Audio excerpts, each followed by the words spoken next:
Warning: the views and beliefs in the following program does not reflect the views of Boom Broadcasting. We give full creative control to our creators and do not believe in cancel culture.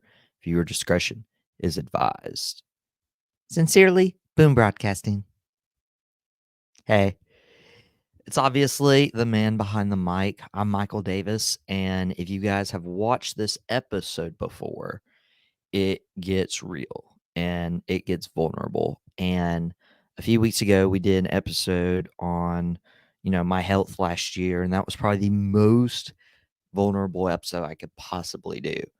And then, last week we just celebrate. We celebrate my birthday, everything that had happened over the month of August. I still need to post pictures on social media. Sorry about that. Been a little busy. Uh, but today I wanted to talk about something that I've struggled with. I want to talk about something that I think other people struggle with too. And so I want to preface with, we obviously put the disclaimer up there. Um, I don't want to say or do anything to upset you. That's not my goal. That's not my intention. My goal is to relate. And if you get something out of this, then that's totally awesome. But if I misword something or misphrase something, please show me a little grace, because I can only speak on my experiences. And so I've done some episodes talking about my time in middle school, and everybody knows middle school just in general sucks, right? Middle school in general sucks. And that's where I was kind of introduced to bullying and, feeling, small, feeling bad, feeling, like I was different, obviously. I'd gotten glasses also. I believe in 7th grade, I got glasses because I couldn't see the board. So that didn't help. I was small in stature. I was tiny. I was skinny. By the way, wearing a sleeveless shirt right now, and because this episode's been on my mind a lot, and I got my hair down. This episode is going to be about body image and just the insecurities that I feel, because the more I have conversations with others, I feel like others struggle in their own ways. And so I want to tie it all in. So, just my personal story is I'm 5'7". I am considered short in this age, this social media world, where if you're not at least 6 feet tall, then you're, not worth hanging out with. You're not worth much because, we gotta be strong. We gotta be tall. And people almost make, hey, I need somebody who's 6 foot tall, da, da, da, their like personality. And I've known several other guys who have, received that response from, from people. So obviously I'm, 6 inches out. I'm not like an inch or two, and people are like, saying they're 6 foot and they're actually like 5'10". I don't get that luxury. Like there's no way to hide. I'm, 5'7". That's 5 inches off, by the way. I'm really great at math, as you can tell. I'm really bad at math. So, I mean, I was still small in middle school, and that led to a lot of bullying. And of course, midway through my 8th grade year, get pulled from public school to be homeschooled, and it was great. Like it was awesome. And I was at home all the time. I got into message boards where I started to learn, hey, I really like writing. I really like being creative with my words, writing, booking wrestling matches, writing sports articles. I found my love for podcasting. I would watch sports radio all the time. And so it propelled me. But I was homeschooled. So, like, my interaction was here in my room on a computer. And I eventually, got into the church and, became a Christian. So my interaction, expanded to Sundays and Wednesdays, and I didn't feel excluded or an outsider because of how small I was or how I looked. I wasn't hitting the gym, so it was pretty skinny, and that worked for me. Well, when I went to college, I'm obviously noticing people are a lot taller than me. People are a lot bigger. People are a lot muscular. They're not wearing glasses. Usually, I do wear glasses. I don't usually wear glasses on camera because I don't like this glare. I want you guys to see my face. I don't like the glare that the lighting and everything does. But college was like, oh, there's people who obviously, objectively in my mind look better than me for height, for muscles, for whatever reason. Also my hair was weird back when I started in college. I couldn't get my hair right, so that was a pain point. And then I went to a camp and I was like, wow, these counselors from Charlotte, they look like your summer camp counselors and I do not. That was in my mind. But obviously, I ended up getting really focused and zoned in on the kids I was working with, and there were times, obviously, when we're taking pictures out on Friday banquets, and you're having to stand in a chair so you can get in the shot with a 6'7", 6'8" guy, Jason Plant. What a guy! What a guy! He's super tall. Yeah, he's probably about 6'7", 6'8". But I looked back at that picture the other day, I was like, "That's funny, I forgot I did that." But that was just the thing is, like, I was shorter and I was smaller and, in a huge dining hall, you have to overcompensate to stand out, getting loud, being memorable. And it was hard, and it was tough, especially that first summer or 2 when I'm trying to find my own footing, not only learning how to do the job, but also I'd never been to a summer camp before. If you had never been to a summer camp before, I highly recommend it if you're still in that age bracket to where you can go experience camp as a kid. I highly encourage that if you're in that age bracket to go and be a camp counselor because it really is a fantastic experience. I loved my time there. But my experience was I'd never been to a camp before. I didn't come from the same area as other people. And so just based on the clothes I would wear, but just based on how I looked, I immediately felt inside like I was an outsider, especially my first summer, and maybe that was reality, but that was my perceived reality, and so that was in my head. Well, fast forward to App State, and obviously, you go from the Wilkes County pool to the university pool that pulls from everywhere, and if you're not in a fraternity, I mean a real fraternity, if you know, you know, and like if you're not on the athletes team, again, if you're not that 6 foot, you kind of just disappear, and that's tough. Well, also like I'm getting used. I'm getting hey, this is just me, right? And I'm gonna fast forward to last year because nothing really changes. I mean, I'm still pretty much the same size, everything. Um, I fast forward to last year. No, let me backtrack because there was a time I tried doing something about my body image. I was like, okay, I'm not going to magically grow 5, 6 inches to get past that like 6 foot threshold. Maybe I can work out. And so I started working out and I started you know, overdoing it basically was I'd go to the gym and I'd work out, work out, work out, work out, work out. And I started going on a very routine basis for several months. And more people would comment, like, you've been really working out. Like that fueled me. But I wish I could say it was for my physical health and well-being, but more than that, what I was looking at it as is this will help mask my deficiencies that I can't change. And maybe somebody will look at me differently.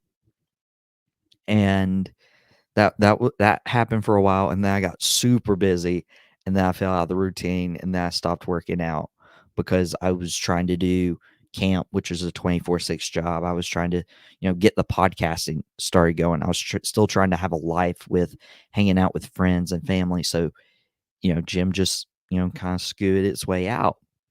And then we get to last year where all the health stuff happens, and I'm basically on bed rest pretty much for the fall. And then when I start like going out, I have to carry this like stupid tush cush, and I mean it was comfortable the best way you could put it. Much better than like hardwood chairs or something, or plastic chairs.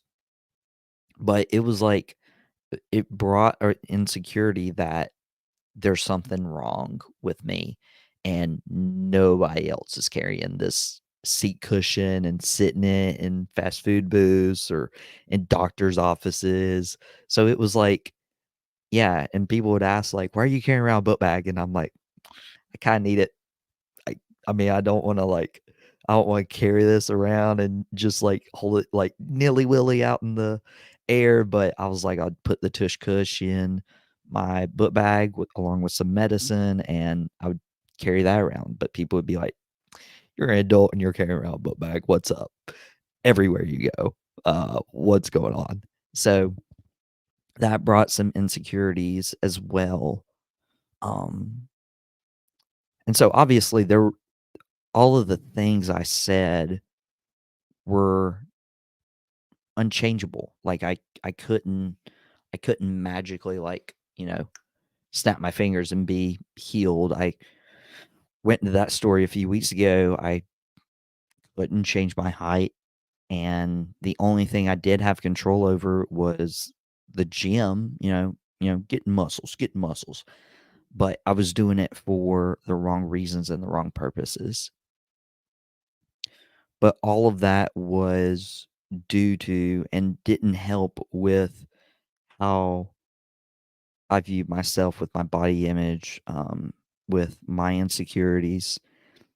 And so the reason I share that is I've been having conversations over the last few weeks, and I really love vulnerable conversations, which really love about this podcast is people have reached out to me via text or phone call or DMs and have told me, hey, I related to this episode, or hey, here's what I'm struggling with right now. Like, this was the idea, this was the vision of this show on Saturdays, and I now have a platform on Boom Broadcasting to actually do that and present that to you guys. So that means a lot when people are watching this, and it's one of my least promoted shows because I love promoting everybody else. I love, throwing the sports and the wrestling out there and getting wild and crazy, but this is personal. This is personal. This isn't life. This is life. This isn't sports. This isn't wrestling. This is a one take podcast. But it's awesome to see people relate, but I hate that they can relate to this. But if you knew how many people struggle with this, you'd be amazed. Like, whenever I've brought it up, they're like, "Really? I haven't even thought about that." And that's usually general gist when you're talking about how you view yourself, how you view your body image, and these insecurities that just attack you.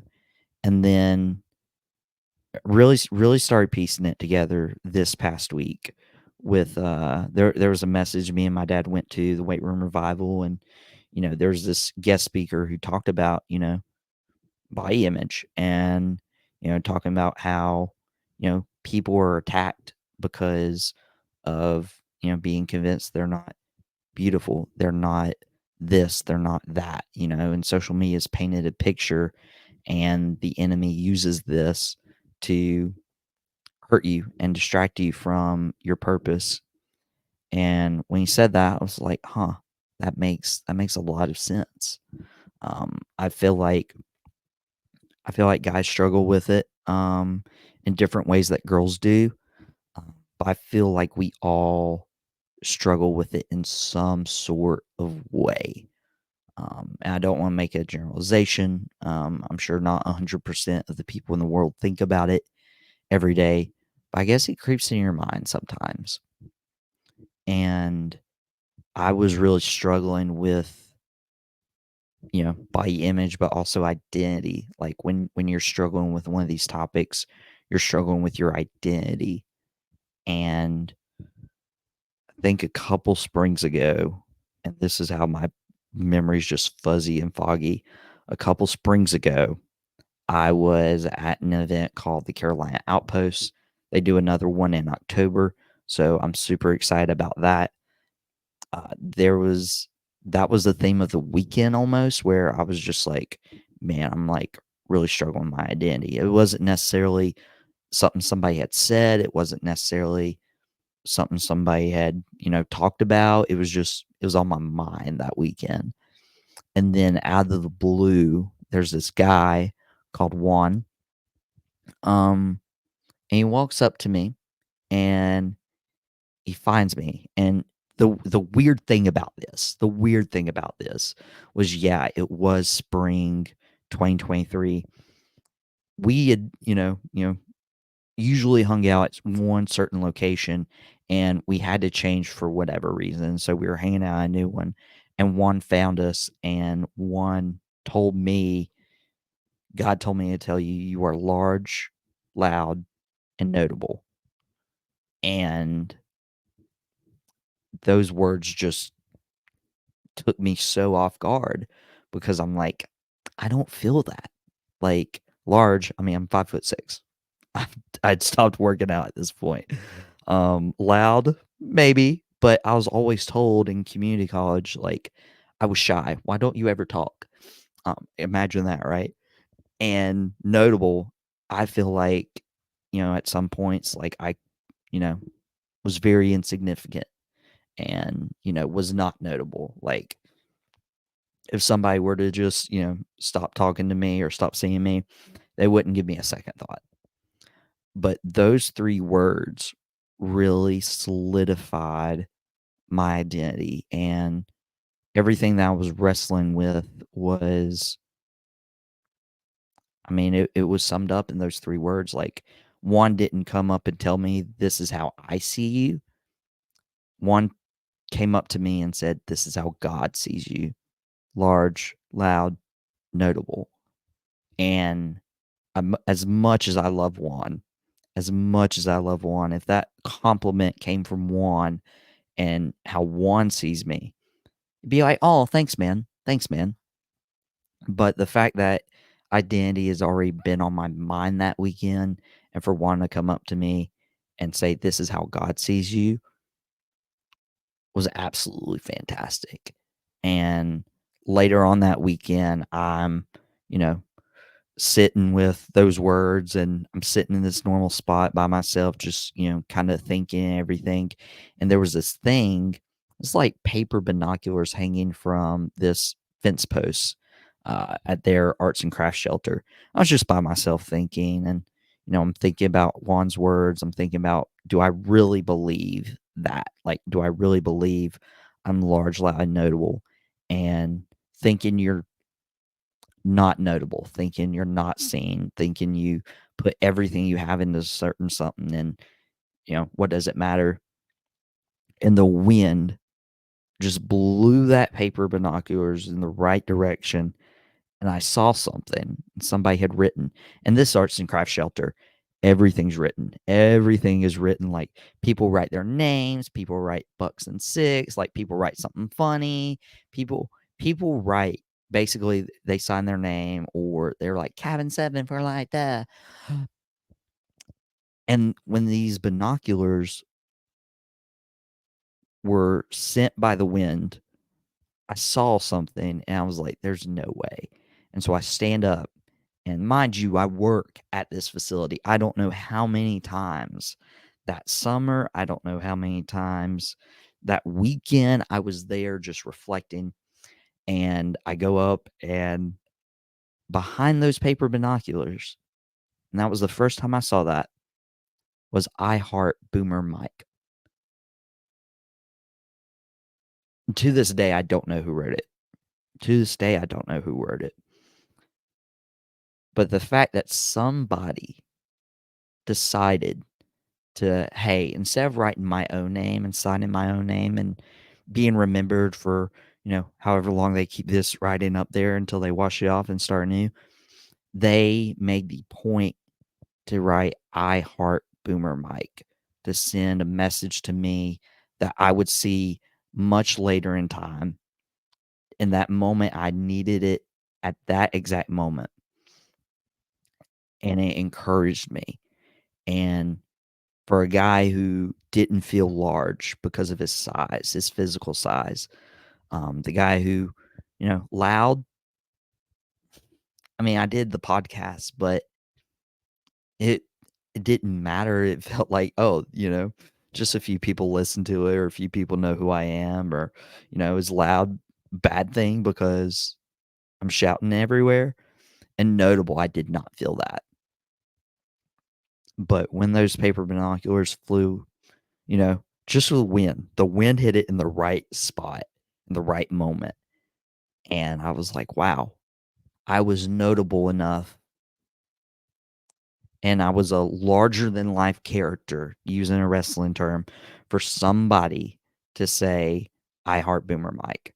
And at this point, I'm not even in a cabin. Like, so it couldn't have been one of my campers that, really liked me. It was I Heart Boomer Mike from some complete random person, and it meant the entire world to me. So, whoever wrote that, thank you. You may not even see this, but there's been these moments where I've struggled with body image, body insecurities. Long hair now, people make fun of my long hair. I'm not cutting it just for you. Just so you know. Just so you know.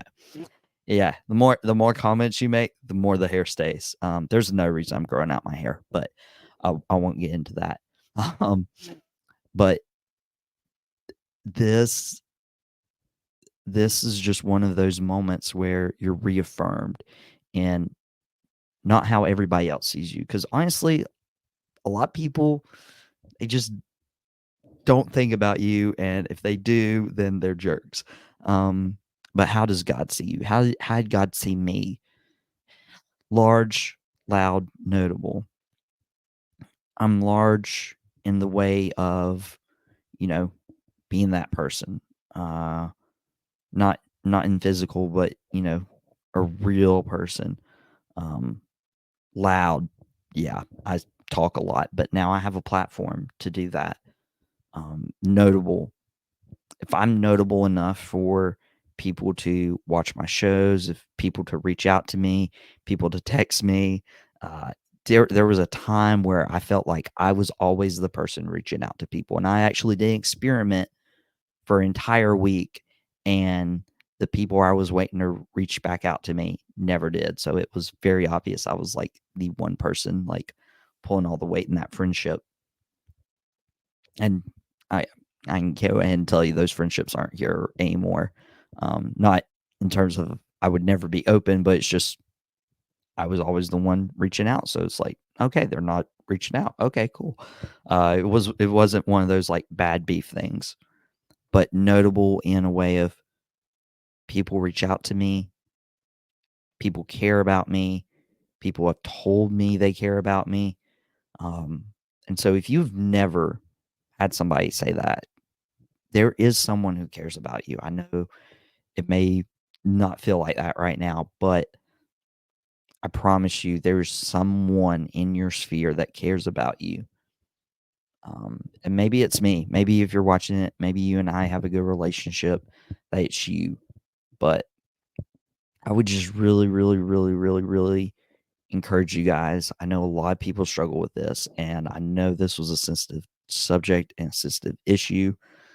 I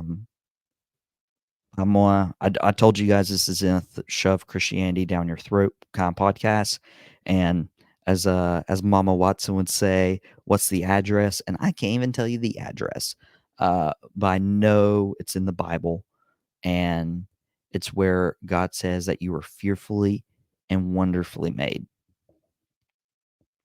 Let that sink in, because that wasn't a message for Michael. That was a message for Michael and you. That was a message, period, because you were fearfully and wonderfully made. Like you're here on this earth for a reason. And I can't wait to hear stories about what that reason is. And so for this episode, obviously did the sleeveless. I don't know if I've done sleeveless shows before. Let the hair down, because guys, this is me. You can take it, you can leave it, but this is me. And while I am going to improve, and I'm not going to be like, I'm never using for anybody, I'm going to obviously evolve as a person. But guys, this is me. If you can't take me at this moment of my life, then that's totally your decision. That's totally your choice. You don't have to interact and engage with everyone you meet or everyone you see. But I can tell you, I feel comfortable and I feel confident, not all the time, but I feel comfortable and confident in who God has made me to be, who God has created me to be. And I'm okay with that. I'm okay with that. So I really, really, really hope this encouraged someone. I want to tell you that you're beautiful and you are loved. You're wonderful, wonderfully made. So, guys, thank you for listening to this episode. Really appreciate you guys. Go support everybody on the Boom channel. They've done fantastic this week. And another thing, real quick. I was this conversation happened a couple days ago when I'm talking about the Boom team.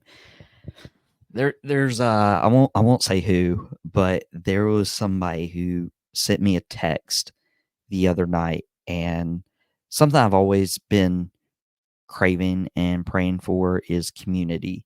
And I thought the community was going to be through my local people, like hanging out and, going to these sporting games, going and meeting up and, talking about life, talking about, my faith, da, da, da, da.